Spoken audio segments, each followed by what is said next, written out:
Education, self defence, excellence. Icon দেশব্যাপী তথা বোচাগঞ্জে সমৃদ্ধ সমাজ গঠন, দুঃখী মানুষের বন্ধু, দরিদ্রদের মাঝে বস্ত্র বিতরণ, শিক্ষার্থীদের উন্নয়ন বৃত্তি, বিভিন্ন শিক্ষামূলক প্রতিযোগিতা, গুণীজনদের সম্মাননা প্রদান, সাংস্কৃতিক প্রশিক্ষণ। এছাড়া আইকন দেশব্যাপী দরিদ্র শিক্ষার্থীদের সার্বিক সহযোগিতা করে 10 বছর অতিবাহিত করতে চলেছে।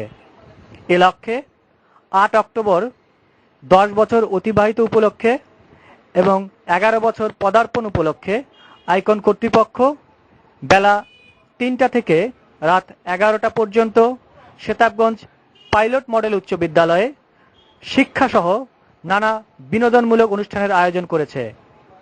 আইকন কর্তৃপক্ষ সাংবাদিকদের সাথে সেচিক অতিথি ভবনে সাংবাদিক সম্মেলনের মাধ্যমে সেবামূলক কাজে সকলের সহযোগিতা কামনা করেছে।